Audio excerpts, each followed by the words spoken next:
Right back at you. Right back at you. So, large number of women was sold a lie. And they believed the lie. Until Hashatan came and started collecting. The moment that he started collecting, now y'all are having a fit. Y'all are complaining. Y'all are angry. Y'all are mad. But wait a minute. You chose to believe the lie and reject the truth. You chose to believe the lie and reject the truth. I'm going to say it one more again, like Dr. Omar Johnson. You chose to believe the lie and reject the truth. Grab your shoulder pads and your helmet and walk it into the end zone with your boy. Peep this out. So yeah, we're independent because of y'all. It's y'all's fault. Y'all the ones who sold us that, we bought it, and now y'all mad, we that. Make it make sense. And when y'all was selling us the INDEPENDENT, I don't need no man. I don't need no man. Y'all also sold us the merits and the benefits of being that, right? Safety, security, stability. You got your own. You ain't got to worry about no man. And so the reason y'all can't make all these songs selling us the opposite of being an independent woman is because you cannot live up to the merits or benefits of being a dependent woman, which means we have to depend on y'all for some things. Y'all can't stand up to that. That's why it's real quiet right now. It's crickets. I don't hear no songs about y'all want to talk about soft, feminine, agreeable women, but I don't hear no songs talking about that. But I heard all the songs in the world talking about being independent.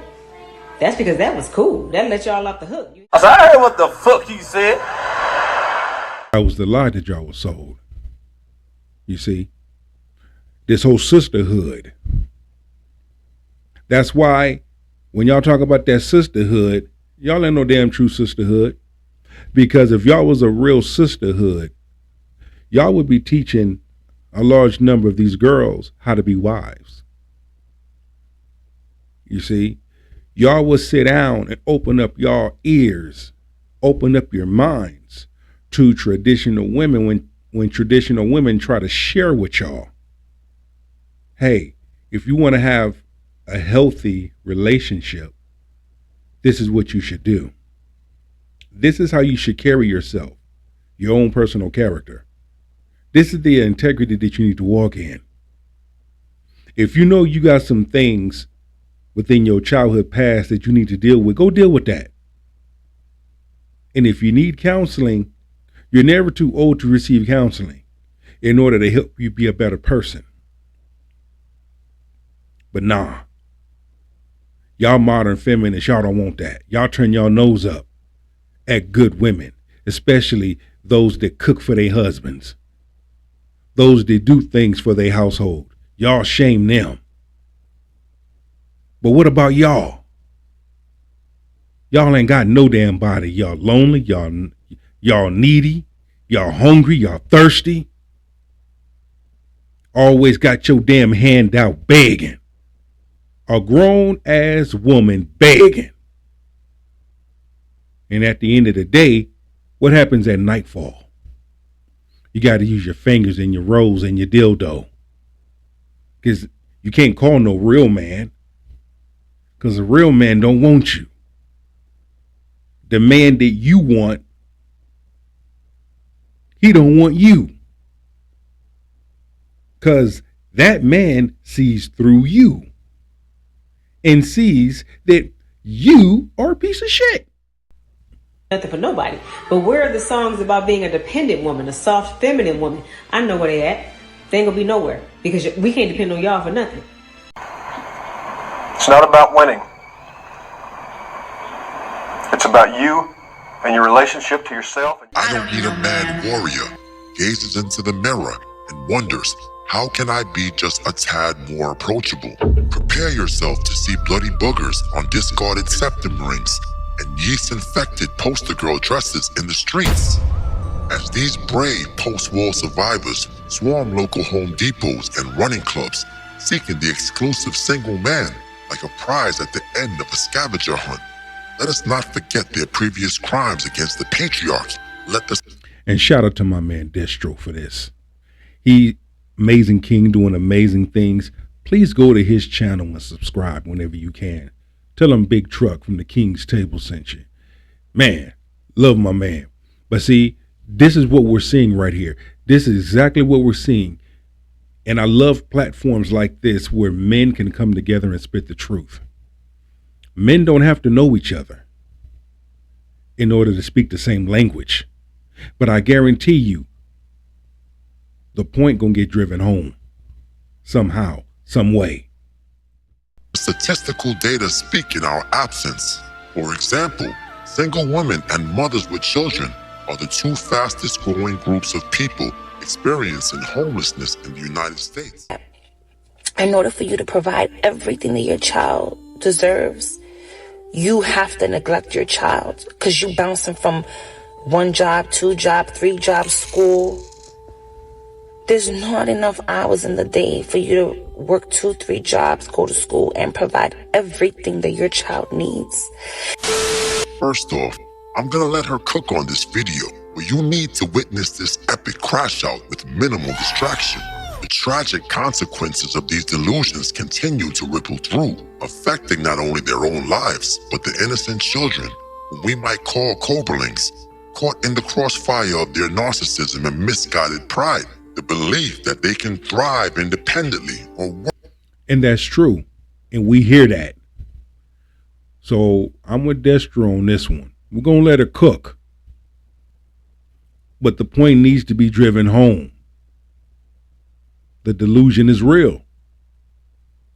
Now reality came back and it bit you on the backside.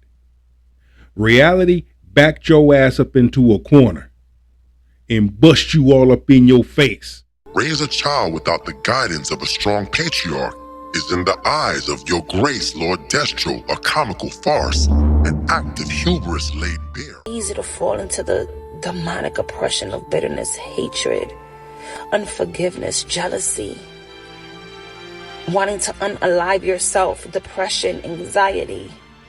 Nobody talks about that. No one talks about the father who, after losing his job, finds himself jailed for falling behind on his child support payment.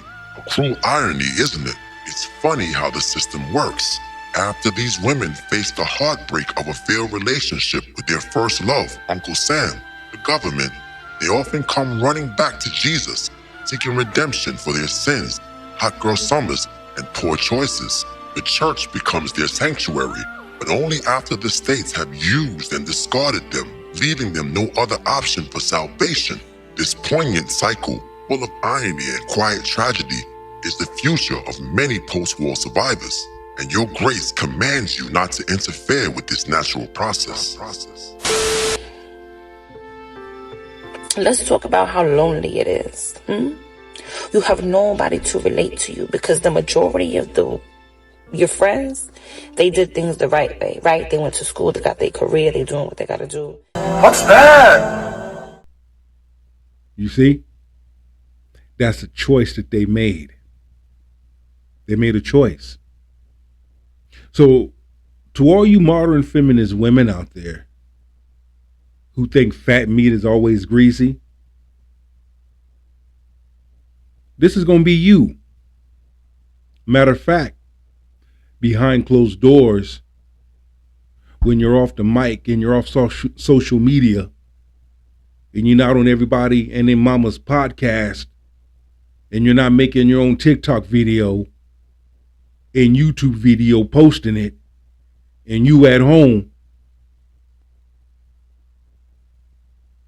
you single mother, this is you right here. This is you. Another myth unveiled. What are the real occupations most women hold today? According to recent U.S. labor data, these are the top 10 jobs commonly occupied by women. Number 1, teachers. Number 2, registered nurses, aka RNs. Number 3, secretaries and assistants. Number 4, customer service representatives. Number 5, nurses assistants, aka the evil CNA. Number 6, retail salespersons. Number 7, first line supervisors of retail sales workers. Number 8, accountants and auditors. Number 9, personal care aides. And number 10, maids and housekeeping cleaners. Let's talk about all those 10 jobs. Now, with those 10 jobs, you can be in position to be promoted to high levels, to the next level, and make more money in those exact same fields. No, Big Truck, I can't. Yes, you can. Yes, the fuck you can. You are responsible for your own success. You control your own destiny. Now let me ask you this. How many of these professions pay enough to sustain an entire household, especially with children on a single income? The reality is that many women who claim independence are receiving financial support, whether from the children's fathers or the government. Friends, it's time to see past the smoke screens of media and feminist rhetoric. Independence is really as simple or as self-sufficient as it is made out to be. Let's stay wise to the larger system at play. You, that single parent, that 24/7, 365 single parent, is different. So you hold it up inside and you get better and better and loneliness. Then you start self-sabotaging. Destroying yourself little by little in little ways that only you notice. You think you only notice, but your kids do. Then you gotta work on not using your children as emotional punching bags. I heard what the fuck you said. It happens. We see that a lot. And that's odd that she said that, because how many of a large number of women go through that exact same thing, experience that exact same thing? See, this, I told you, this is that crash course, that harsh reality that a large number of women want to run from, don't want to acknowledge, because they were sold the lie. They believed the lie and rejected the truth. It's not about winning. It's about you and your relationship to yourself and your family and your friends. So much, and it's like you can't even look your kids in the eyes and have a regular conversation about cartoons because everything bothers you. That's real. She going through it. Look in her eyes. The next time you witness a single mother shouting in frustration at her child simply because he picked up an object of curiosity, understand this. It's a cry rooted in resentment. To her, that child represents the weight of her confinement, a daily reminder of her commitment to the I don't need a man narrative. Silently, she may cast the blame of her depression, her loneliness, and her gradual fading into the background on the very existence of the child. Oh, yes. And with that being said, we gone.